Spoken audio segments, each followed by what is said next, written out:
got all these questions ready for you. We're recording. This first question I got for you, who are you, where are you from, and can you give me a brief bio on you? All right, my name is Superstar Jig. I am from Maywood, Illinois. Spent most of my life in Joliet, Illinois, suburb of Chicago. Brief bio on myself, I make music, I make clothes here and there, I sell clothes here and there. Other than that, I really like just the culture behind the music. I like the culture behind streetwear, comics, manga, anime, yeah. Would you say you're trying to bring all of those cultures kind of together in a way? Definitely, yeah, because before music, I always wanted to be a comic book artist. And I'd say I've always tried to do it, but just now I'm really like starting to bring this universe that I created in my head to my music, and just visually and all together. Just I'm making characters, making planets, my own planets. I'm gonna try my best to present it to the audience. And can you walk me through your musical journey and more so your creative journey up until this point? So I started making music, or I started writing music in 6th grade. I started off as a parody artist by the name of Jiggly J, and I ended up keeping the name for like up until my senior year of high school. We had this classroom called the ALC in my middle school, and it was basically you can go in that room and skip class if you wanted to. So I'd go in there and I'd write music all the time.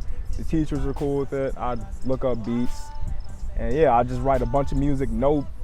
Literally wouldn't record it, nothing. I just write a bunch of music. I had like 5 notebooks full of shit like that. And yeah, eventually I told my dad about it. My dad was like, all right, well, how about I take you to the studio and you record if you're really serious about it. So this was like my 8th grade year. I went to the studio and I wasn't that good at all.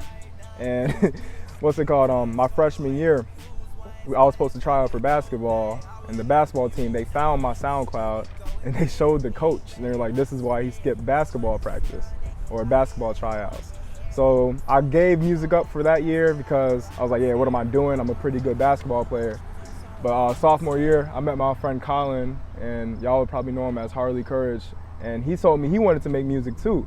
I was like, cool, like, let me show you my notes, let me show you what I've been working on. Because that whole summer, I said, fuck basketball, I'm gonna try music again. I had a decent season, but decent isn't enough. So yeah, we started sharing notes, and yeah, we formed a group called Grammy Gang. Well, it wasn't a group until we met our 3rd member, Tone. But yeah, we started making music and putting it on SoundCloud. This is 2016. That was when all that shit was popping off, and we had a pretty good time.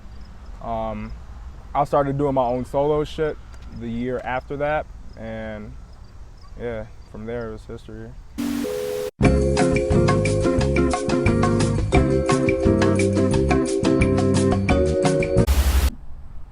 All right, I think that we're good.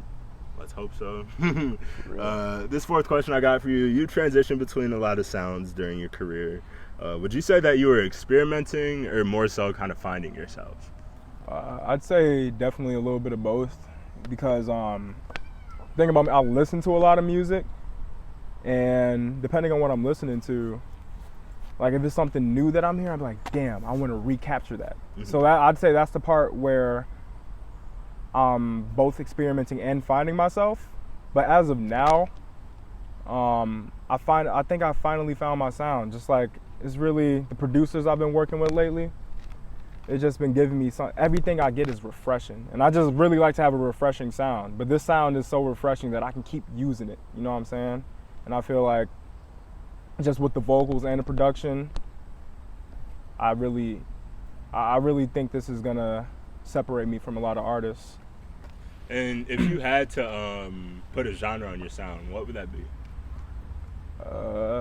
Shit, man. Whatever they want it to be. Like, I just did a song I'd call R&B, really. I don't know if that's what people want to call it. I'd call it R&B for myself. But like, really, what I try to do now is not look at genres and just basically look at like the feeling of the song, like what I'm saying, so people can categorize it based off of that. Because the sound is always sonically going to be hip hop when it comes down to it, or maybe pop. But like a lot of the stuff I talk about and a lot of the voices I use don't really fit in with the genre. So I'm definitely not trying to fit into any genres right now.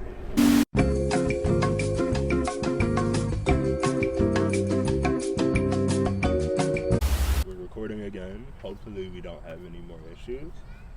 I'm praying for it. This next question I got for you. After the release of Rainbow Road 2, where are you taking your artistry? After the release of Rainbow Road 2, I'm gonna take my artistry. So definitely, there's a lot of stuff I wanted to do with Rainbow Road 2 that I didn't get to do, because when I was talking about the whole universe thing and the whole, like, I'm creating characters, I'm creating different scenarios, I wanted to do that with that album as well. I won't say I didn't have the resources, I really just didn't have the motivation and drive. But now I do, and I know what I have to do to succeed. So I found a way to present these ideas, and I'm gonna make sure I do it in an orderly fashion. I'm gonna make sure that everybody can, I don't wanna say understand, because it's just like, they're probably just gonna listen to the music, I don't know. But for the people who really care about what I do, I definitely wanna make sure they can interpret it in their own way and find appreciation in it. This next question I got for you, how has music helped you find things out about yourself? Dude, that's a good question, because last year specifically, I was going through something and I didn't see anything I did wrong. And after writing music about it, I was like, yeah, maybe I did something wrong. It was like some emotional shit. So, but like other than that, other than just like emotions and shit, because obviously a lot of people find out about their emotions through music. Just I really find out like what I really enjoy through music as well. Like if I can write about it all day, then I enjoy it. Like I really enjoy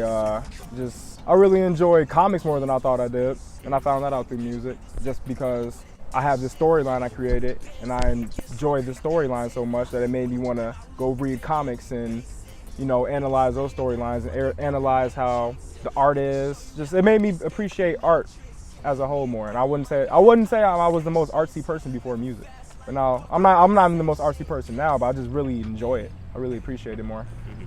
So would you say music's kind of like opened your artistic side more? Kind of like. Yeah, definitely. Okay, I definitely like that, and I definitely understand that, because a lot of artists have gone through that. This next question I got for you, what do you hope to accomplish with your music and creative endeavors? I'd say the biggest difference between my goals with music before versus now is definitely, I don't care about how big I get or how many people hear my music. I just want the people who do hear my music to really appreciate it, and really just, I want to see what people think when they see me, or when they listen to my song, or when they watch one of my videos. That's the most intriguing part about this music shit, because when I watch somebody's music videos, there's a lot of shit going on in my head, whether I like it or not. Like even if I don't like the music, I'm thinking like, oh, I really like the set they built for this music video, or I really like his outfit. Like, I don't know, I just look at shit like that and I just really dive into it, and I want to see what people think when they see me. So that's why I really want to, beyond the music, I want to just be myself and let people really dive into my world. So, yeah.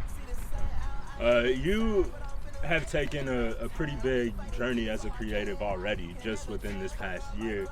So what advice would you give to those trying to differentiate their sound just like you?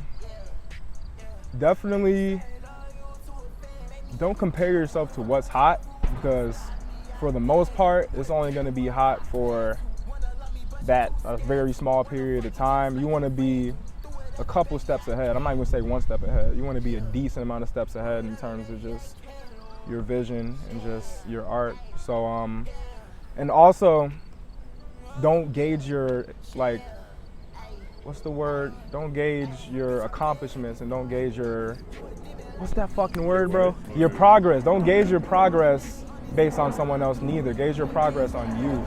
Like, I used to get caught in that as well. I'd be like, oh, I'm here right now, but this person's up here, so I gotta try to get there. Like, no, if I'm here right now, I gotta figure out how to get to my next spot, not where someone else is.